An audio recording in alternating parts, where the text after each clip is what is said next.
Okay, so this is going to be a quick overview of how I installed my coilovers on an IS250. So first step, from the engine bay, pop off the tabs, just push them down, and they lift out. Do that for all the plastic covers there. And we'll continue to the next step. I guess you can jack it up too, since you're at it.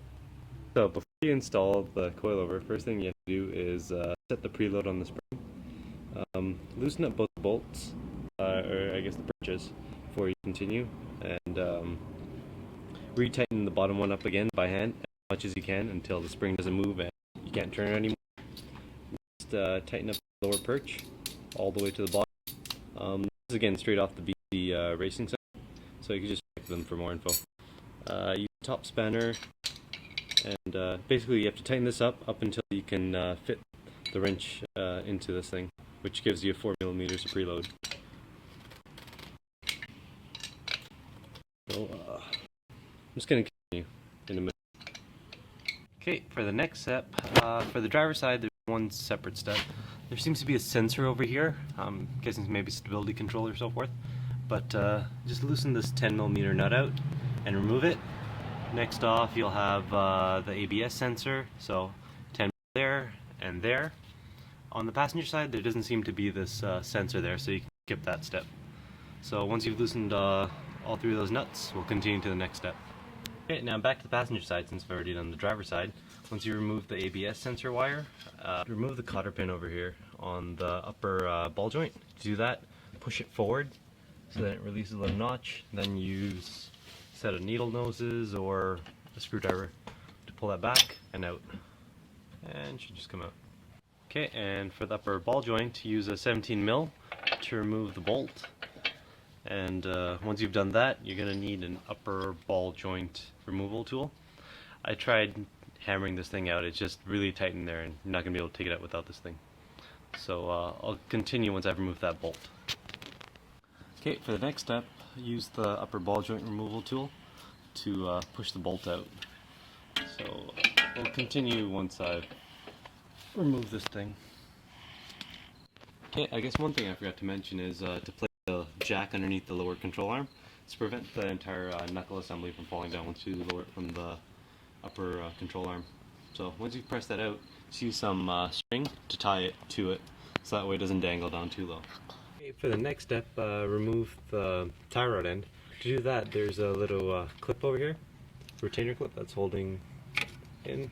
So just push the safety clip forward a bit, and use a set of pliers or a little sharp screwdriver to pull out. And I should release the clip. And the bolt size for the tie rod end is a 17mm. So I'll remove that and then I'll continue to the next step. Okay, for the next step, to remove that tie rod end, use that tool to turn it and push that piston out. There wasn't enough space here, so I'm pretty much bending the shielding that's behind the rotor here to get access to it. But essentially just turn it out to pop that part out again. We'll continue after this step. For the next step, remove the 24mm bolt on the strut. It's part of that little C assembly that's over here.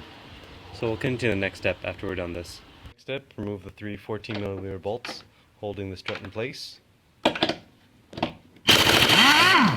I'll continue this once I've done that. Need two hands. Okay, and once you've undone those three bolts at the top, remember to save or set aside the spacer that's on top of that strut assembly. Next, just give the strut a couple of taps just to break it loose from the top with a mallet.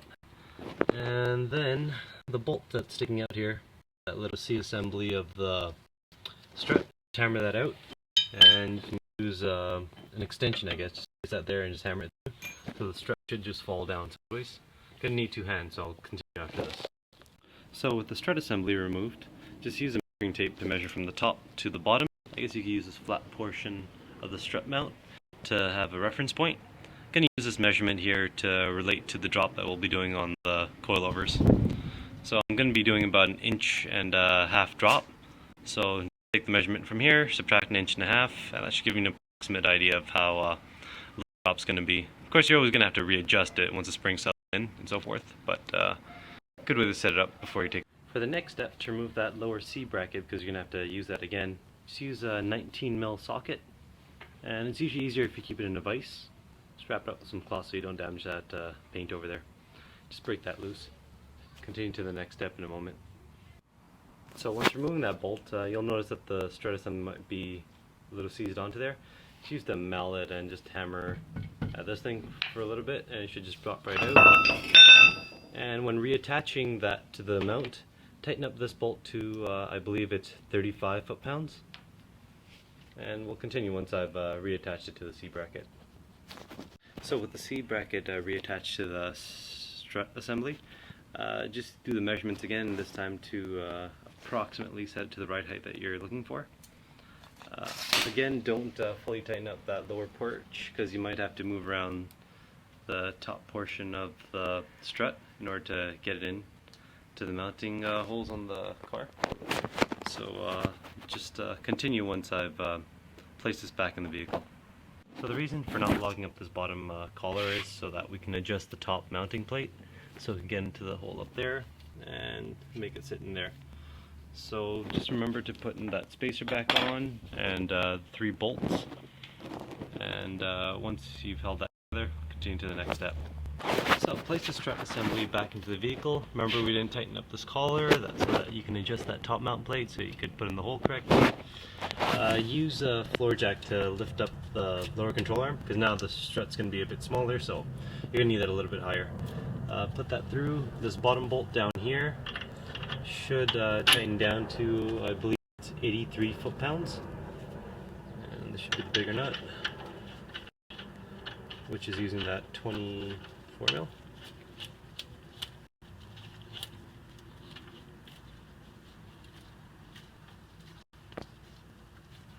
So once I've tightened this, we'll continue to the next step. You use the jack again to raise up that lower control arm, so that way you can make the mounting plate sit flush with the body there. And just tighten down these bolts to 49 foot-pounds approximately, and continue to the next step after this. I guess the next step that I did was reattach the upper control arm bolt and tighten this thing down to about, I believe it's 64 foot-pounds. So once I've done that, I'll continue to the next part. So after torquing that bolt down, remember to reattach that cotter pin. So that should just go in to that. Good force. And just pull back. Remember to tighten down the tie rod end. That gets down to 48 foot-pounds, and reattach the pin in again. So then the last step, just reattach the ABS sensor back on. These things come with another bracket and they had a separate bolt, but I'm just going to reuse the old hardware. And that's pretty much it for the front. We'll continue to the back in a moment. Another thing to remember when lowering down the front after putting the tires back on, again these are at 80 foot-pounds, remember to use a secondary jack because the car is sitting lower, and depending on the jack that you have, it might not clear the front bumper. So that's why I got one propped up at the side. So I'll remove that one, the front, and then lower the one at the side down. Continue to the back in a moment. So to install the coils at the back, the first thing you want to do is get rid of all the extra stuff. To remove the stuff at the side, there's the hooks that are over here. You just remove a flap on them. I'll show you on this one. There's a flap, you just pull it from there, and there should be a 10mm bolt. Expose that and remove it. It's on both sides.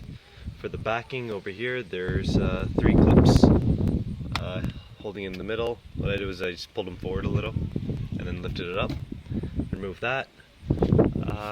Wires are dangling because I took the speaker box out of the trunk. So for the next step, just gotta strip out the car. So continue. Show you how to remove the sides. Just off to remove the carpeting back here. I believe there's about 7 clips holding it in place.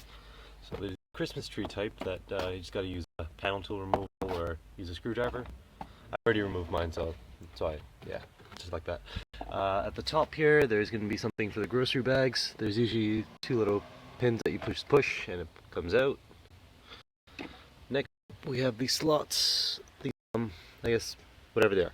But you just got to pull them back and they slide out. And that should be it for the top. So it should just come out after that. It's held together by Velcro at some points as well, so got to keep that in mind. A little clip there, should be another one of those type here. Little hook. Oh yeah, the light. It's another thing that you gotta remember. So, I just have to move that out sideways and disconnect the wire. And to remove these side panels, there are a couple of clips here. So first thing you want to do is get rid of this hook. So pull that up. Use a little flathead to pry up, and there's a plastic bit. Exposes a 10mm bolt. So remove that. Then there's an 8mm back here. So once you remove that, you just simply pull it out.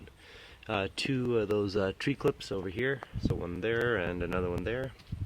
And then this little clip over here. You're gonna need to use a little flathead. Peek at the side. You'll see that there are two positions that you need to just push in. So from both sides, so one from there, try to do this one hand, and another one on this side. If I could pry that in place.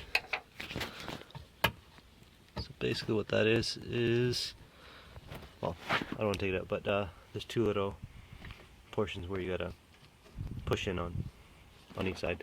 But that'll release that, and I'll continue once I've removed this. And the next step is to take off this felt lining around the wheel well. And in order to do that, there's 14 various nuts and bolts around the entire lining. So for example, there's one here, there's one here, there's one here, there's one here, there's one there, and there's a few around here. You're gonna have to pay particular attention behind this lip here, because there's a few back here. And there should be two plastic clips over here. Just use a little flathead behind there. Catch one of the corners, and you can pull them out. And there's another 10mm down here. Yeah. So stick to the next step. Okay, for the next step, you want to remove the sway bar link. It's a bolt going straight through the lower control arm here, 12mm. So once you remove that, the bolt will just slide out. When you're doing the driver's side, there should be a, I'm guessing it's stability control sensor, but there's going to be another plating on the other side. So you just want to take care of that when you're removing it. I'm going to just push it out. So I'll continue to the next step once I've done that. For the next step, before removing the strut bolt and the one holding the front brake assembly together, these two are 19mm, just you're going to need two jacks for this. So use one to push up on the lower control arm, so that way it'll take away the tension on this bolt. And next, another jack, I'm using the spare jack that I had, on the brake assembly. So remove the first one on the brake assembly, that'll remove most of the tension, and then we'll do the one back here on the strut. When you do the one on the strut, I'd recommend not unbolting it from the top yet, because this thing's going to shoot down. There's a lot of tension on this thing. So also, still, it's not going to be too much, but keep your distance from it. So for the next step, remember to remove the two 12mm bolts over here.